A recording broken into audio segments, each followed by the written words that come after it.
எல்லாருக்கும் வணக்கங்க. நான் நந்திகேஸ்வர அஸ்ட்ராலஜிலேருந்து பேசுகிறேங்க.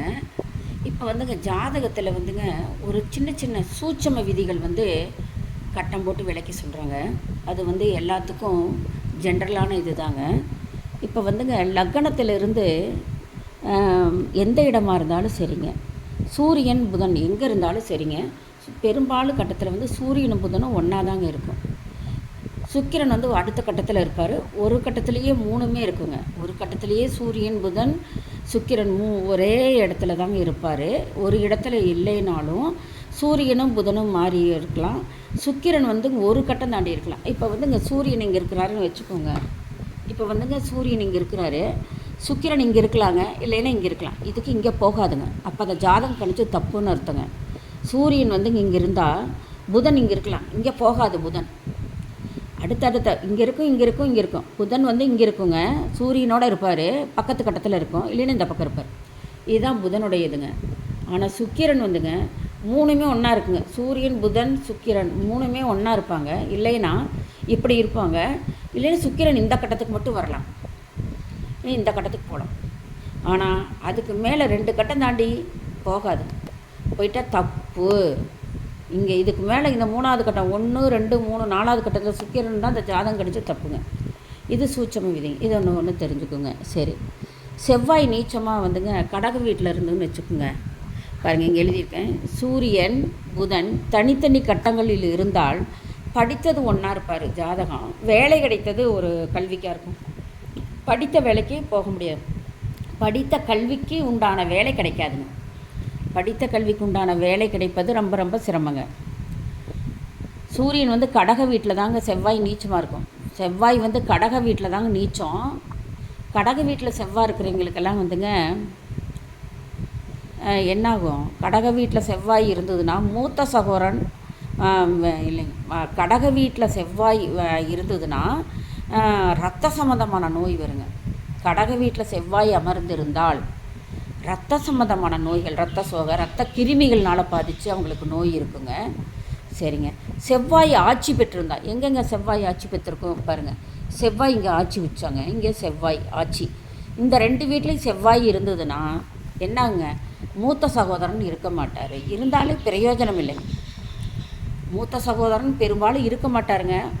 செவ்வாய் ஆட்சி வீட்டில் செவ்வாய் கிரகம் உட்காந்துட்டாவே என்னங்க, செவ்வாய் கிரகம் உட்காந்துட்டான்னு என்ன ஆகுங்க, மூத்த சகோதரன் கிடையாது. ஜாதகருக்கு மூத்த சகோதரன் இருக்காது. இருந்தாலும் அந்த மூத்த சகோதரனால் எந்த நன்மையும் கிடைக்காதுங்க. எந்த நன்மையுமே கிடைக்காதுங்க. இதுதான் முக்கியமான பாயிண்ட்டு. சரி, சூரியனுக்கும் சுக்கிரனுக்கும் 40 வித்தியாசம் டிகிரி இருந்ததுன்னா திருமணம் இல்லை அந்த ஜாதகருக்கு. அந்த ஜாதகத்தை எடுத்து பார்த்திங்கன்னா நட்சத்திர சார பாகத்தில் எல்லாம் பார்த்திங்கன்னா சூரியன் இருக்கும் இடத்துக்கு சுக்கிரன் இருக்கும் பாகை டிகிரி போட்டிங்கன்னா வித்தியாசம் என்னவாக வரணும், 40 டிகிரிக்குள்ளே தாங்க வரணும். 40 டிகிரிக்கு மேலே போச்சுன்னா அவருக்கு ஜாதகம் ஜாதகத்தில் திருமணம் இல்லைன்னு பேருங்க. அது 42 வந்துருச்சுன்னா 42 வரைக்கும் போகலாங்க. 42க்கு மேலே போயிடுச்சுனாங்க அவங்களுக்கு ஜாதகம் திருமணம் இல்லைங்க. நடந்தாலும் திருமணம் வாழ்க்கை சிறப்பாக இருக்காதுங்க. கண்டிப்பாங்க, இது 100க்கு 100 உண்மை. சூரியனுக்கும் சுக்கிரனுக்கும் டிகிரி வைஸ் போட்டு கழிச்சிங்கன்னா 40 டிகிரிக்கு மேலே போயிடுச்சுன்னா அந்த ஜாதகத்தில் சிறப்பில்லை, திருமண வாழ்க்கை சிறப்பில்லைங்க. சரி, அடுத்ததுங்க பார்த்துட்டோம்.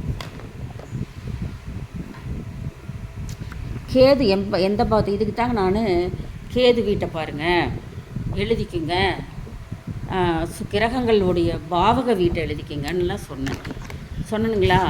இப்போ பாருங்கள், அது வருது. இப்போ படிச்சிருந்தா தான் டக்குன்னு நீங்கள் சொல்ல முடியுங்க. படிச்சில்லைன்னா சொல்ல முடியாது, படிக்கலைன்னா சொல்ல முடியாது. இப்போ என்ன பாருங்கள், கேது எந்த பாவகத்தில் இருந்தாலும் அந்த பாவகம் குறிக்குங்க. கேது லக்கண பாவத்தில் இருந்தால் லக்கணாதிபதி சரிப்பட மாட்டார், மந்தத்தனமாக இருப்பார், சோம்பேறித்தனமாக இருப்பார், துறவி வேஷமாக இருப்பார், குடும்ப வாழ்க்கையில் பற்று இல்லாத இருப்பார், இந்த மாதிரி இருக்குங்க. 2ஆம் பாவத்தில் கேது இருந்ததுன்னா வாக்குஸ்தானங்க 2ஆம் இடம். கேது 2ஆம் இடத்துல இருந்தால் என்ன ஆகுங்க, அந்த பேச்சினால் தப்பு வருங்க. பேச்சினால் தப்பு வரும், புரியுதுங்களா. ஒரு பேசுகிற பேச்சினால் சண்டை சச்சரவு கொண்டாந்து விடுங்க. அந்த மாதிரி வாக்கில் தோஷம் உண்டாகும். மூன்றாம் இடம் வந்து என்ன இடங்க? மூன்றாம் இடம் வந்ததுன்னா உடன் இளைய சகோதரன் சகோதரிக்கு வருங்க. அந்த மூன்றாம் இடத்துல இருந்தாலுமே அந்த பாவகம் வந்து தப்பாகுங்க. அவங்களுக்குள்ள சண்டை சச்சரவு அந்த பாவகத்துக்கு உண்டான பாதிப்பை கொடுக்குங்க. அதுக்கு தான் நான் பாவகத்தை நான் எழுதிக்கிங்க, ஒவ்வொன்றும் நான் விளக்கமாக எழுதியிருந்தேன். ஒவ்வொரு பாவகத்துக்கு உண்டானது யார் எந்தெந்த இடம் அப்படின்னுலாம் நான் எழுதியிருந்தேன். அதை யாரும் எழுதிக்கலன்னு நினைக்கிறேன். அப்படி எழுதுனீங்கன்னா தான் இதெல்லாம் செயல்பாடுகள்லாம் உங்களுக்கு புரியும். புரியுதுங்களா? சரி. கேது எந்த பாவத்தில் இருந்தாலும் அந்த பாவகத்தினுடைய உறவு முறை, அந்த பாவகத்தில் இருக்கிற உறவு முறைகளோட வந்துங்க கருத்து வேறுபாடு ஏற்படும். அப்போ உறவு முறையினா என்னங்க? 1ஆம் இடம் லக்கண அதிபதி ஜாதகருடையது 1ஆம் இடங்க. 2ஆம் இடம் வந்து மூத்த தாய் மாமனோட உறவு. 2ஆம் இடத்துல இருந்தால் மூத்த தாய் மாமனோட உறவு சரியாக இருக்காதுங்க. 2ஆம் இடம் மூத்த தாய் மாமனுங்க. வாக்குஸ்தானம், சண்டை சச்சரவில் ஒன்று ஏதாவது ஒன்று பேச ஆரம்பிப்பார். இவர் நல்லதாக பேசினா கூட சண்டை சச்சரவில் போய் முடியுங்க. அடுத்தது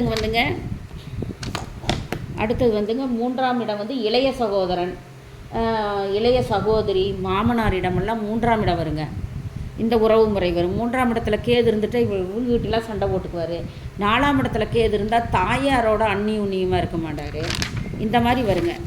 இந்த மாதிரி பாவகத்துக்கு உண்டானது வந்துங்க அந்த உறவு முறையை கெடுத்துரும். 5ஆம் இடம் வந்துங்க முதல் குழந்தை, தாத்தா, அந்த மாதிரி வருங்க. அந்த பாவகத்தை கெடுக்குங்க. 6ஆம் இடம் வந்துங்க இளைய தாயி, மாமன், சித்தி, இந்த மாதிரி வருங்க. 7ஆம் இடம் மனைவி. 7ஆம் இடத்துல கேது இருந்தால் மனைவி கூட சண்டை பண்ணிக்குவார். இந்த மாதிரி வருங்க. 8ஆம் இடம் ஆயுளுங்க.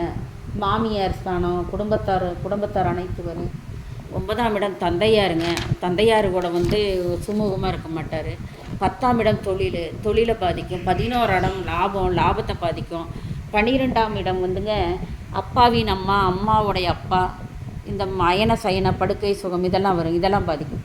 இப்படி நான் தான் ஒவ்வொன்றுக்கும் தெளிவாக நான் பாவகத்தையும் காரகத்தையும் இணைக்கிறதுக்கு வந்து நான் சொல்லியிருந்தேன். அதை எழுதி நோட் பண்ணி வச்சுக்கோங்க. சரி. இதெல்லாம் கேது எந்த பாவத்தில் இருந்தாலும் அந்த பாவத்தை கெடுத்துருவார்.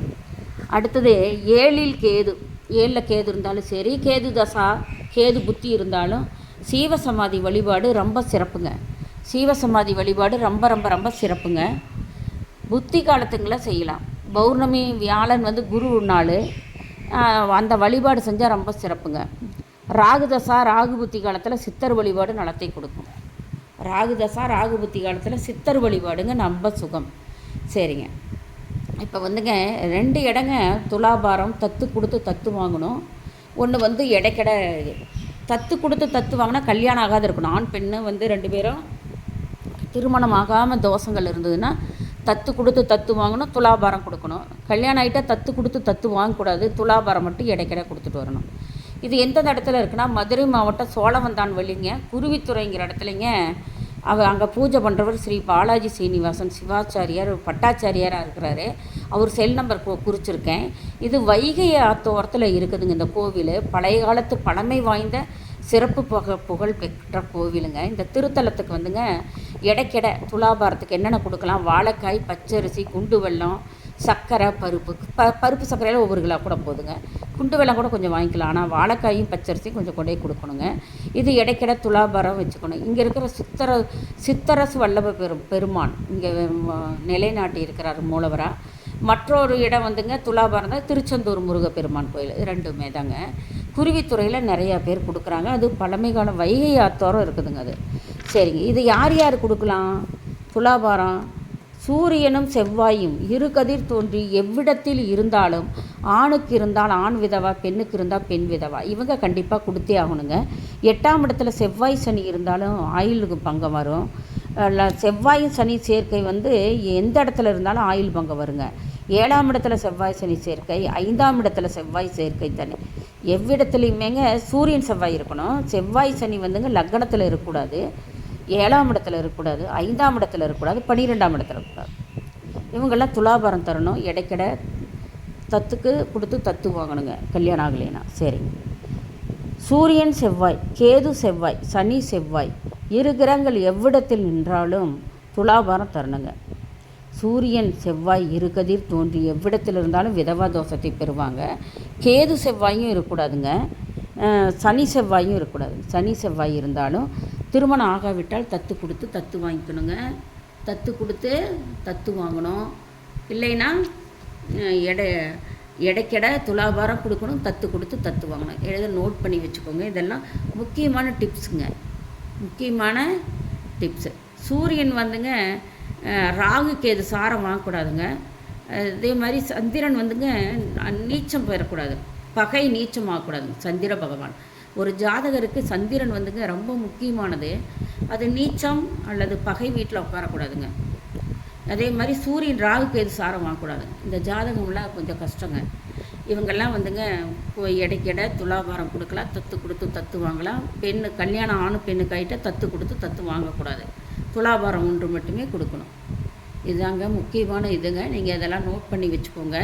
இதெல்லாம் நோட் பண்ணி வச்சுக்கோங்க. ஏன்னா நம்ம வந்து வீடியோஸ் போடுறது வந்து உங்களுக்கு திருப்பி கிடைக்காத போயிடலாம். அந்த அரியது பாருங்கள். இதெல்லாம் முக்கியமானதுங்க. நன்றி. சுபங்க.